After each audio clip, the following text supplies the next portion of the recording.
Hello बच्चों, सुप्रभात सभी को। कैसे हैं आप सब? मैं उम्मीद करता हूँ कि आप सब स्वस्थ होंगे। हम पढ़ रहे हैं व्याकरण वर्षा, और इसके अंदर हमने संधि के का जो पाठ हो कर रहे हैं, और इसके अंदर हमने स्वर संधि कर चुकी। अब आई हमारी व्यंजन संधि। व्यंजन संधि किसे कहते हैं? यानी कि व्यंजन, क्योंकि संधि 3 प्रकार की होती है: स्वर संधि, व्यंजन संधि, विसर्ग संधि। आज हम करेंगे व्यंजन संधि। व्यंजन का व्यंजन अथवा किसी स्वर से मेल होने पर जो विकार परिवर्तन होता है उसे व्यंजन संधि कहते हैं। व्यंजन का व्यंजन के साथ अथवा किसी स्वर के साथ, ठीक है, या तो व्यंजन के साथ या स्वर के साथ जो विकार परिवर्तन होता है, जो परिवर्तन होता है, ठीक है ना, विकार या परिवर्तन जो होता है उसे हम व्यंजन संधि कहते हैं। व्यंजन संधि के नियम क्या कह रहा है? पहला नियम क्या कहता है भाई? वर्ग के पहले वर्ण, वर्ग के पहले वर्ण, ठीक है। वर्ग कौन से थे? कवर्ग, टवर्ग, तवर्ग वाले ये थे ना, कवर्ग, चवर्ग, टवर्ग, तवर्ग, पवर्ग।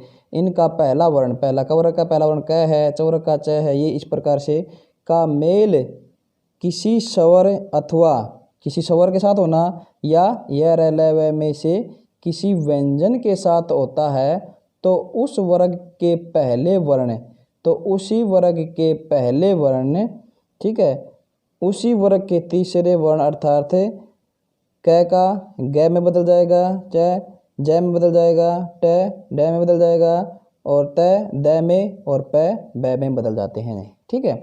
जैसे वाक प्लस ईस, तो वाक क था तो क किस में बदल जाएगा? बता रहा है क हमारा ग में बदल जाएगा, वागीस, ठीक है। इस प्रकार से देखना है कि जैसे अच प्लस अंत, अजंत, तो अच चवर्ग का हमारा किस में बदल गया? हमारा जय में, अजंत, ठीक है। इस प्रकार से हो जाएगा हमारा। तो ये आप करके देख लेना। आगे है दूसरा नियम क्या कह रहा है? यदि वर्ग के पहले वर्ण, यदि वर्ग के पहले वर्ण क, च, ट, द, त, प का मेल किसी अनुनासिक वर्ण अर्थात वर्ग के पंचम वर्ण, अनुनासिक वर्ण या अर्थात वर्ग के पंचम वर्ण, इनके वर्ग के पांचवा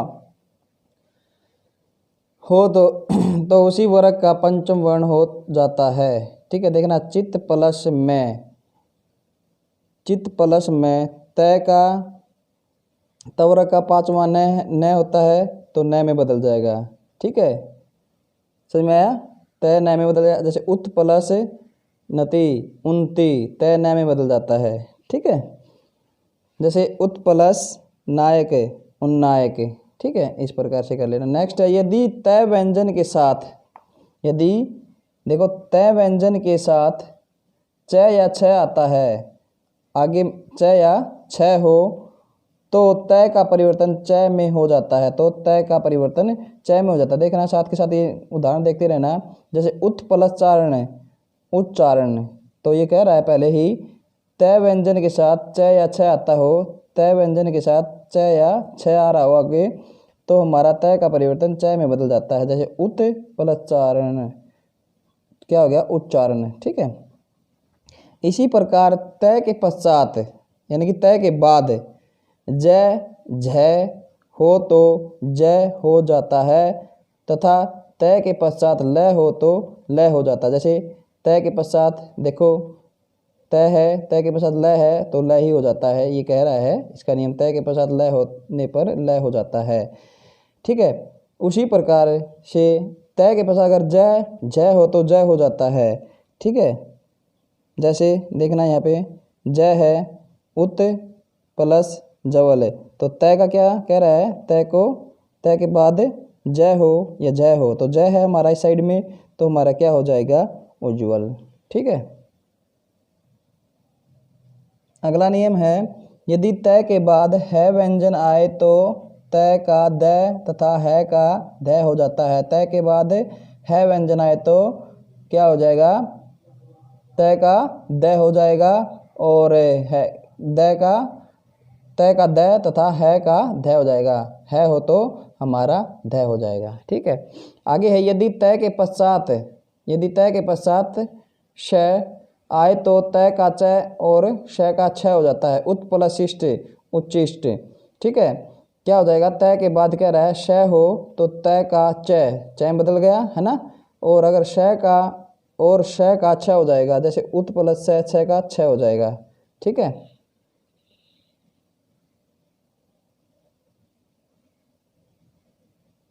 आगे है यदि किसी स्वर के पश्चात छ आए तो, यदि किसी स्वर के पश्चात, ये स्वर है हमारे, जैसे अनु में उ, आ, सव। ठीक है, इसमें ए का उच्चारण है, पर इसमें ई है लास्ट में। इसके बाद अगर छ आए तो छ से पहले च वर्ण जुड़ जाता है, जैसे अनुपलच्छेद अनुच्छेद।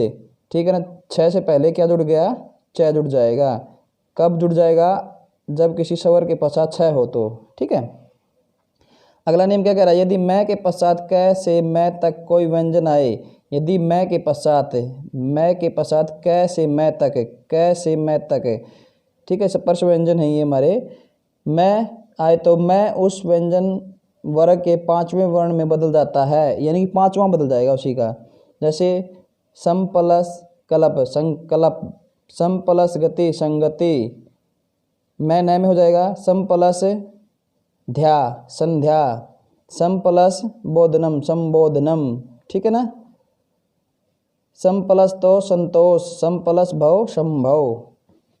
अगला है मैं के बाद य र ल व श है आने पर मैं का रूपांतरण अनुस्वार में हो जाता है। जैसे मैं के बाद य र ल व और ये श हो हमारे अंतस्थ व्यंजन हो और ये हमारे पुष्प व्यंजन हो, तो अगर ये आए तो हमारा मैं है जो मैं का रूपांतर अनुस्वार यानी कि बिंदी में हो जाएगा, जिसका निशान ये होता है। ठीक है, जिसको नाक से बोला जाता है। जैसे सम प्लस योग संयोग, सम प्लस संशय, सम प्लस समरणम। ठीक है ना, संमरणम। फिर है भाई सम प्लस रक्षण संरक्षण। ठीक है, इस प्रकार से ये नैक में बदल जाएगा क्योंकि मैं का रूपांतर अनुस्वार में जाता है। फिर है भाई मैं के बाद मैं आने पर द्वित्व व्यंजन पढ़ा था ना हमने, मम आ जाता है, वहाँ अनुस्वार नहीं आता। जैसे सम प्लस मोहन, मैं के बाद तुरंत मैं होना सम्मोहन हो जाता है। ठीक है ना, सीधा हो जाएगा। सम प्लस मान सम्मान। ठीक है ना, द्वित्व व्यंजन हो। ठीक है ना, द्वित्व दो। री र श से न का अणय हो जाता है। अगर ये हो ना, ये हमारे संस्कृत में भी आएगा तुम्हारे काम, एक बार अच्छे से पढ़ना, इसको देखना क्योंकि संस्कृत में भी है नियम एक। री र श से न का अणय हो जाता है, परंतु यदि उसके पश्चात च वर्ग ट वर्ग त वर्ग और श आए तो न का अणय नहीं होता है। जैसे परि प्लस नाम परिणाम ई है। ठीक है ना, ये कह रहा है कि री र श से न का अणय हो जाता है, परंतु यदि पश्चात च वर्ग हो, बाद में च वर्ग हो, ट वर्ग हो या त वर्ग हो तथा श और श आ जाए तो न का अणय हो जाता है। जैसे परि नाम, तो ये क्या था, त था द न प में। ठीक है ना, इस प्रकार से तो श का हो जाएगा, श आ जाएगा तो न का मैं में बदल जाएगा। ठीक है, जैसे भज प्लस अन भजन है। ठीक है, आगे है स से पूर्व आ से भिन्न स्वर हो तो श का श हो जाता है। स से पूर्व अभी प्लस शेख अभिषेक, क्या हुआ, अभी प्लस शेख अभिषेक। कैसे कह रहा है, स से पूर्व, स से पहले आ से भिन्न स्वर आ जाए, आ नहीं है, स से पहले ई है तो स्वर हो तो स का अश हो जाता है।